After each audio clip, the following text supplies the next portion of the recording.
देश दुनिया की हर वड्डी खबर लई हुणे डाउनलोड करो number 1 news app Dainik Savera times. Corona महामारी के अगले 4 सप्ताह गंभीरता भरे रहने वाले हैं, जिस पर चिंता प्रकट करते दैनिक सवेरा के मुख्य संपादक शीतल विजय लिखते हैं।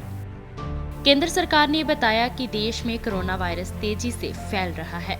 महामारी की तीव्रता के कारण अगले 4 हफ्ते बहुत अहम हो गए हैं। कोरोना प्रकोप में कोई गिरावट दर्ज होगी तो इन 4 हफ्तों के बाद ही होगी। नीति आयोग के सदस्य डॉक्टर वी.के. पाल कहते हैं कि इससे देश के हालात खराब हो रहे हैं। आबादी का एक बड़ा हिस्सा कोरोना की चपेट में आ सकता है। इस महामारी को बचाव के नियमों के साथ काबू किया जा सकता है और इसके साथ ही कंटेनमेंट जोन की पहचान भी तेजी से करनी होगी और चिकित्सा ढांचे में सुधार के साथ टीकाकरण अभियान में तेजी लानी होगी। कोरोना संक्रमण की ये स्थिति है कि देश में एक दिन में 1,15,000 नए केस का रिकॉर्ड बन चुका है और 10 संक्रमितों से 14 में कोरोना फैल जाता है।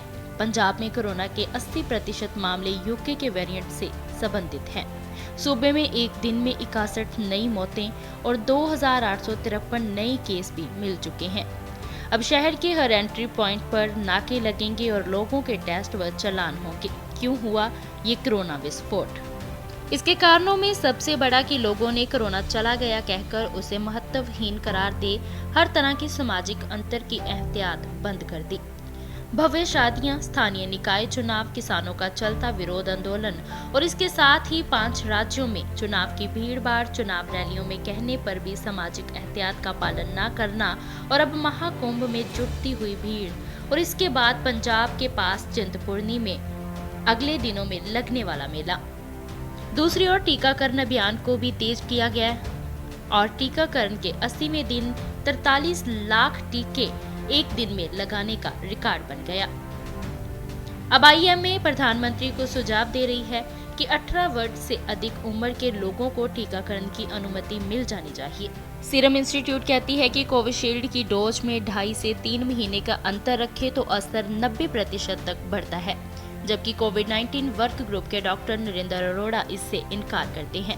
अर्थ ये कि कोरोना फैल रहा है, टीके लगवाने के लिए जनता आतुर है, लेकिन ये ध्यान रखा जाए कि ये टीके कोरोना संक्रमण से बचाव के टीके हैं। लोगों में एंटीबॉडी विकसित करते हैं ताकि कोरोना ना हो, लेकिन ये कोरोना उपचार के टीके नहीं हैं। ऐसे टीके भी विकसित होने चाहिए कि जो मरीज कोरोना की चपेट में आ जाए उसे ही वह टीका लगने के बाद कोरोना शूमंतर हो जाए, लेकिन ऐसा नहीं हुआ है। चाहे कोरोना बचाव और एंटीबॉडी का विकास करने के लिए ब्रिटेन और भारत ही नहीं, अमेरिका, रूस और चीन के टीके भी कारगर सिद्ध हुए हैं। ये भी सर्वमान्य राय है कि इन टीकों का कोई प्रभाव विशेष रूप में नजर नहीं आया, लेकिन फिर भी कहा जाता है कि टीका लगने के बाद एहतियात रखें, मास्क ना छोड़ें, सैनिटाइजेशन ना त्यागें। इस काबू के लिए सरकार ने जो पाबंदियां लगाई हैं उनमें रात का कर्फ्यू है, जो इस समय पंजाब के साथ मुंबई और दिल्ली तक में भी लगा दिया गया है। सवाल है कि जब दिन में बाजारों और सार्वजनिक स्थानों पर लोगों की भीड़ लगती है तब कर्फ्यू क्यों नहीं लगा और रात में कर्फ्यू क्यों लगा दिया? इसी डर से ना कि रात्रि विवाह और बधाई उत्सवों में भीड़ जुटती है और उससे कोरोना फैलता है। इसके अलावा व्यापारियों को फिर से लॉकडाउन लग जाने की आशंका भी पैदा हुई है। जब ये आशंका बढ़ती है तो शेयर मार्केट उतार चढ़ाव दिखाने लगती है। होना ये चाहिए कि स्वाभाविक रूप से आम लोग कोरोना संक्रमण से बचाव के सब उपाय अपनाएं ताकि संक्रमण की ये चेन टूटे। इसके लिए जल्द से जल्द टीका लगवाकर भी इसे तोड़ दिया जाए। शीतल विजय।